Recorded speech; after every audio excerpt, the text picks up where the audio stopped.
అనకాపల్లి కూటమి MP MLA అభ్యర్థులు Konathala Ramakrishna, CM Ramesh ప్రజా సమస్యలపై తనతో ఓపెన్ డెబిట్ కి రావాలని వైసీపీ నాయకుడు అడారి కిషోర్ కుమార్ సవాల్ విసిరారు.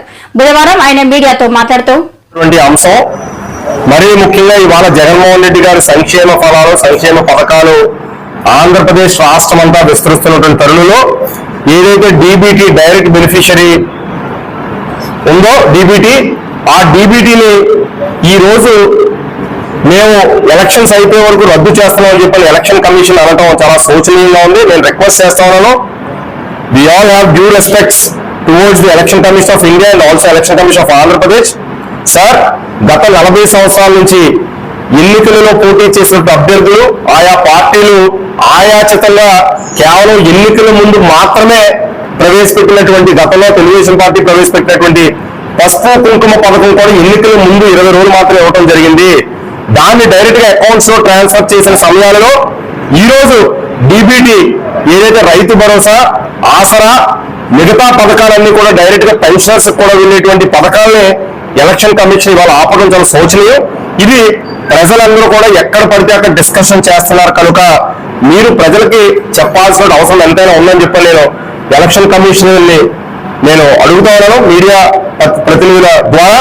రెండోది, సీఎం రమేష్ కి సంబంధించినటువంటి ఫోర్జరీ కేసెస్ ఇవాళ చూసి సుమారు 450 కోట్ల రూపాయల స్కామ్ లో అక్యూజ్డ్ గా ఉన్నటువంటి వ్యక్తి అనకాపల్లి ప్రాంతానికి వచ్చి అనకాపల్లి ప్రాంతాన్ని అమ్మేద్దాం అనుకున్నటువంటి వ్యక్తిని ఖచ్చితంగా ప్రజలు విశ్వసించరు.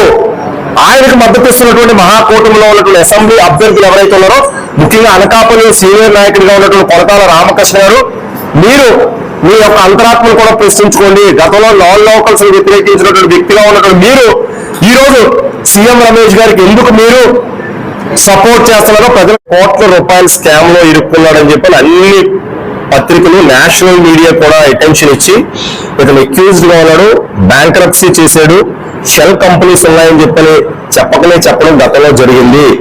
ఇలాంటి వ్యక్తికి ఎందుకు ఓటేయాల్సిన అవసరం ఉంది? స్వయంగా ఆ పార్టీకి సంబంధించిన జీవీఎల్ నరసింహారావు గారు పార్టీకి, రిజర్వ్ బ్యాంక్ ఆఫ్ ఇండియాకి లెటర్స్ పెట్టి మీలాంటి వ్యక్తులు ఇక్కడ చట్టసభల్లో ఉండకూడదు, ఇలాంటి వ్యక్తులు బీజేపీలో తీసుకోవద్దని కూడా గతంలో నరేంద్ర మోదీ గారు చెప్పడం జరిగింది. మరి నాకు అర్థం కానటువంటి విషయం ఏంటంటే, గతంలో మోడీ గారిని బాగా బూతులు పెట్టి ధర్మ పోరాట దీక్షలో ఈ రోజు మళ్ళీ అదే వ్యక్తిని అనకాపల్లి ప్రాంత ప్రజలు కాదు విశ్వసించట్లేదు. ఇక్కడ ఉన్న నాయకులు వారి యొక్క మూటలకు ఇష్టపడి మరి కన్విన్స్ అయ్యి కాంప్రమైజ్ అయిపోయినట్టుగా ఉన్నారు. అందువల్ల ఈ ప్రాంతంలో మీ యొక్క పెత్తనం ఖచ్చితంగా చెల్లబోదు. మీ పైన పలు కేసులు ఉన్నాయి. ఈ కేసులు ఉన్నాయా లేదా అనేది సీఎం రమేష్ ఈ అనకాపల్లి పార్లమెంట్ నియోజకవర్గంలో ఉన్న ప్రజలందరికీ కూడా ఖచ్చితంగా చెప్పాల్సిన అవసరం ఉంది. మీ మీద ఒక డాక్యుమెంట్ రిలీజ్ అయింది, ఇవన్నీ కూడా వాస్తవాలు. ఎఫ్ఐఆర్ కాపీలు ఉన్నాయి మీ పైన, మీరు బ్యాంక్రప్సీ చేసిన విషయాలు ఉన్నాయి, జీవీఎల్ నరసింహారావు స్వయంగా లెటర్ రాసి ఉన్నాయి, జాతీయ మీడియాలో మీరన్నీ మాట్లాడినటువంటి విషయాలన్నీ కూడా మీ పైన పూర్తిగా వేయడం జరిగింది. ఇవన్నిటికీ కూడా మీరు సమాధానం చెప్పాలి. మొన్న ఏబిఎన్ ఎండి రాధాకృష్ణ గారి ఇంటర్వ్యూలో కూడా ఈయన మాట్లాడుతూ అనకాపల్లి ప్రాంతాలు మీరు కేవలం డబ్బు మదంతో వెళ్ళారని చెప్పి డైరెక్ట్ సూటిగా ఒక ప్రశ్న అడిగినప్పుడు సీఎం రమేష్ తప్పపడిపోయాడు. అసలు ఇక్కడ ఉన్నటువంటి మూలాలు ఏంటి?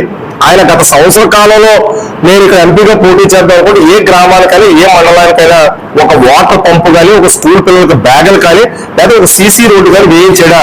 దయచేసి ఇక్కడ ప్రజలు విఘ్నతతో ఆలోచించేయండి. వారు కేవలం డబ్బు సంచులతో వచ్చి ఇక్కడ డబ్బు మూటలు ఇక్కడ ఉన్నటువంటి మొత్తం ల్యాండ్ బ్యాంక్ అంతా కూడా ఎత్తుకుపోవడానికి సిద్ధంగా ఉన్నారు తప్ప ఇక్కడ ప్రాంత ప్రజలు ఏదో చేద్దామని ఆలోచన వ్యక్తులు కాదు.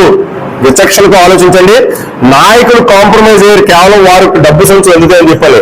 కానీ ప్రజలు, నేను తెలుగుదేశం పార్టీలో పనిచేశాను కాబట్టి నాకు తెలుసు, అక్కడ కూడా విశ్వసనీయతగా ఉన్నటువంటి వ్యక్తులు ప్రజలు చాలా మంది ఉన్నారు. వాళ్ళు కూడా కొంత ఆలోచన చేసి లోకల్ గా ఉన్నటువంటి వ్యక్తికి పూర్తిస్థాయి మద్దతు పలకాలని చెప్పి తెలియజేస్తాను.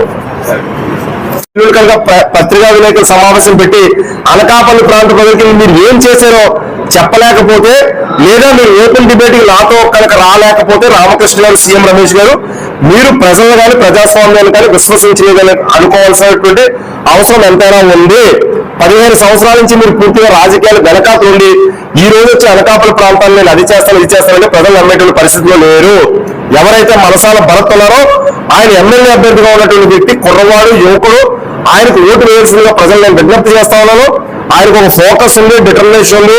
నేను వెనకాపల్లి ప్రాంతంలో కంపెనీలు పెడతాను, ఫ్యాక్టరీలు పెడతాను, ఉద్యోగ అవకాశాలు తీసుకుని వస్తామని చెప్పని చెబుతున్నటువంటి భరత్ గారికి పూర్తి స్థాయిలో మరి ఆయన ఓటు వేయాలని బూడి ముత్యాలరెడ్డి గారు లోకల్ గా ఒక వార్డు మెంబర్ స్థాయి నుంచి డిప్యూటీ సీఎం స్థాయి వరకు రైతులు, కర్షకులు, కార్మికులు, మహిళలు పైన గౌరవం, ప్రేమ ఉన్నటువంటి వ్యక్తి, కింది స్థాయి నుంచి ఎదిగినటువంటి వ్యక్తి బూడి ముత్యాలరెడ్డి గారికి మీ అందరూ కూడా సపోర్ట్ చేయాలని నాతో పాటు గత 25 సంవత్సరాల నుంచి రాజకీయ పరంగా వివిధ ప్రజా సంఘాల రూపంలో నడిచినటువంటి వ్యక్తులను అప్పీల్ చేస్తా ఉన్నాను. మంచి ఏంటి చెడు ఏంటి అనేటువంటి విచక్షణతో మనందరమే ఓటు వేయాల్సిన అవసరం ఎంతైనా ఉందని చెప్పని తెలియజేస్తూ, మరీ ముఖ్యంగా పాలిట్ బ్యూరో సభ్యులు అయ్యన్న పాత్రుడు గారు గతంలో చాలా బేరాలు పలికాడు. వాళ్ళ అబ్బాయితో ప్రెస్ మీట్ పెట్టించారు. ఆయన ఖచ్చితంగా నేను 4 లోకల్స్ నివేదిస్తాను, ఎవరు వచ్చినా కూడా బోర్డర్లో అడ్డుకుంటానని చెప్పని, అవసరం బాంబులు వేస్తానని చెప్పినటువంటి వ్యక్తి ఇవాళ పిల్లిలా ఇంట్లో కూర్చుంటే ప్రజలందరూ కూడా మీ తాలూకు ఐడియాలజీ సిద్ధాంతం ఏంటని చెప్పని అనుకుంటా ఉన్నారు. ఈ రోజు నాన్ లోకల్ అయినటువంటి సీఎం రమేష్ దగ్గర మీరు 24 కోట్ల రూపాయలు డబ్బులు తీసుకున్నారని చెప్పని బయట ప్రజలందరూ ఆరోపణలు చేస్తారు, ప్రజా సంఘాలు ఆరోపణలు చేస్తారు. మీ పార్టీలో ఉన్నటువంటి తెలుగుదేశం పార్టీలో ఉన్న సీనియర్ నాయకులు కూడా డైరెక్ట్ గా వాట్సాప్ లో మెసేజ్లు పెట్టి అయ్యన్న పాత్రుడు గారు అమ్ముడు పోయారని చెప్పని అంటున్నారు. దానికి వాటికి సమాధానం చెప్పాల్సిన అవసరం ఎంతైనా ఉందని చెప్పని నేను ఈ పత్రికా విలేకరుల సమావేశం చెబుతాను. ముగ్గురు కలిపి ఒక వ్యక్తిని కొట్టాలనుకుంటున్నారండి. ముగ్గురు మోడీ గారు, చంద్రబాబు నాయుడు గారు, పవన్ కళ్యాణ్ గారు ముగ్గురు కలిపి జగన్ అనే వ్యక్తిని కొట్టి పడేద్దాం అనుకున్నారు. ఎవరైనా రోడ్డు పైన సైకిల్లో వచ్చిన యాక్సిడెంట్ జరిగి ఒక్కరిని బండి మీద ఒక ముగ్గురు వచ్చి సైకిల్ తొక్కే వ్యక్తిని కొడితే సామాన్య ప్రజలు కూడా ఏమైనా తప్పు చేస్తామని చెప్పి అడుగుతారు. ఈ రోజు మీకు దమ్ము ధైర్యం ఉంటే సినిమాలో కామెడీ యాక్టర్ని తీసుకొని వచ్చి ఇవాళ కొంతమంది ప్రెస్ మీట్లు పెట్టించి ప్రజలకి వచ్చి మేము జనసేన పార్టీ ఓటేళ్ళు చెప్పారు. ఏమైనా కామెడీ యాక్టర్లో ప్రజలకు కూడా నేను కోరుతాను, వారి నెంబర్లు మీ దగ్గర ఉన్నాయా? పవన్ కళ్యాణ్ గారి నెంబర్ మీ దగ్గర ఏమైనా ఉందా? ఒకవేళ ఇన్ కేసు రేపు ఏదైనా సమస్య వస్తే, ఒక పోలీస్ స్టేషన్ లో సమస్య, రెవెన్యూలో సమస్య, పంచాయతీరాజ్ శాఖలో సమస్య, ఇరిగేషన్ డిపార్ట్మెంట్ లో కనుక సమస్య వస్తే మీరు ఎవరికి ఫోన్ చేయాలి? కేవలం వాళ్ళు వచ్చి యూట్యూబ్ లో సోషల్ మీడియాలో ఫోటోలు పెట్టుకొని నేను పవన్ కళ్యాణ్ ప్రచారం చేశానని చెప్పన్నారు.